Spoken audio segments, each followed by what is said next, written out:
So I'm going to show you how to set your camera up to start figuring out how to calculate for Bellows extension factor.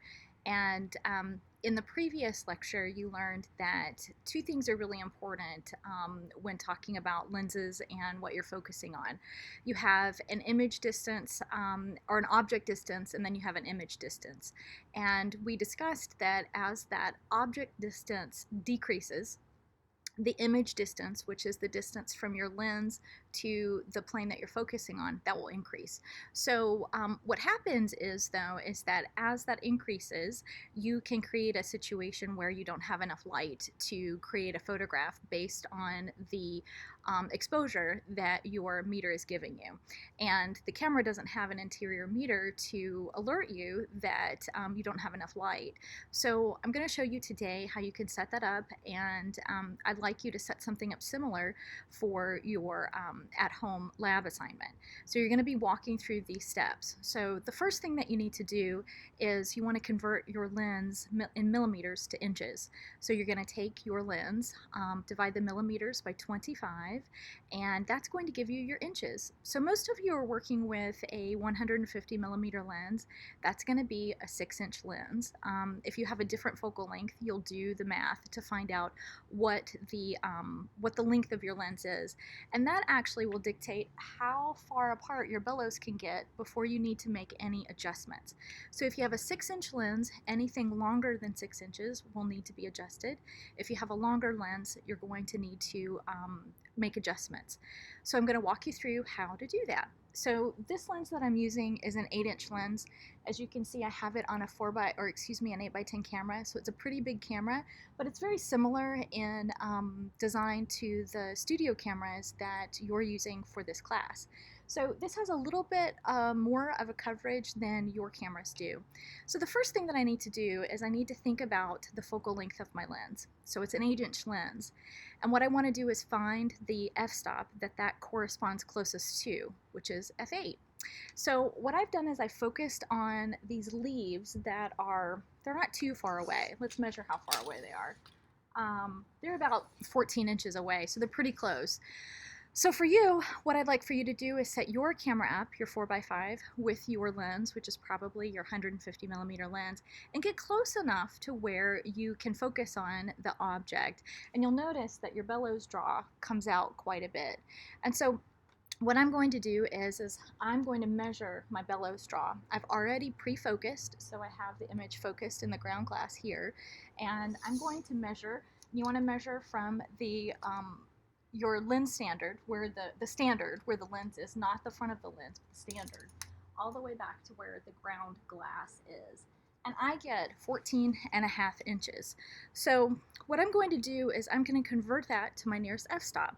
So let's think about it. If I have 14.5 inches and I think about my f-stops, I've got f5.6, f8, f11, f16. So 14.5 inches is closest to 16. And so what I'm going to do is I'm going to calculate how many stops difference I have between f8, which is what my lens converts to f16. So f8 to f11, f11 to f16. That's 2 stops. So f8 to f11, f11 to f16. 2 stops. So whatever my meter reading is telling me for today, to ensure that I get a good exposure, I would need to open up 2 stops from what my meter is telling me. The meter doesn't know that I have a bellows draw and that I am experiencing a lack of light because of how long it's taking to travel, which is that inverse square law that says that as light travels, every time that distance is doubled, you have a quarter of what you had before. So only a quarter is illuminating your subject. So as the light is traveling through the bellows of the camera, it's losing power. It's getting dimmer as it reaches the film. Anything past what my lens can handle needs to be accommodated for. And so in this case, I need to open up 2 stops. I can do that with my aperture, I can do that with my shutter speed, or I can do it with a combination of both using opening up 1 aperture and 1 shutter speed. So I have a choice of how to do it. Let's say that my exposure today is 1/125th of a second at f32. I could decide to open up to 1/60th of a second, and then I could decide to open up to 1/30th of a second. So I'd have a new exposure of 1/30th of a second at f/22. That's going to give me an adequately exposed photograph. If I went with the regular, with my indicated exposure, it's going to be underexposed because of the inverse square law. So let's think about with your cameras. You're utilizing most likely a 150 millimeter lens. That's going to convert to 6 inches because you're dividing that lens measurement by 25, and then that's closest to f5.6. So that would be your jumping off point. What you would do is measure your Bellows extension and find the nearest f-stop that it corresponds to. So if it's 8 inches, okay, so that's f8. And the difference between f5.6 and f8 is 1 stop. So hopefully that's going to help you get through this at-home lab assignment. I want to encourage you to bring your camera either outside or set something up in your house. This was a little too big to set up in my house today, so what I'd encourage you to do is set it up and try it out for yourself and see if you have landed in the approximate place that you think you need to have landed in.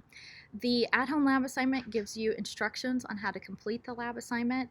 What I'll need you to do though is answer the questions. So the best thing to do is to copy and paste them into a document, answer the questions, and then you can copy and paste them back into the submission portal, and then also upload an image. And I want to see an image of your camera in relationship to the object with your measuring tape measuring out how long the bellows will be. That will allow me to help understand if you did this correctly. So this is something we would normally do in class, in person, to test our knowledge of Bellows extension factor, but instead we're doing it at home. As always, if you have any questions, let me know.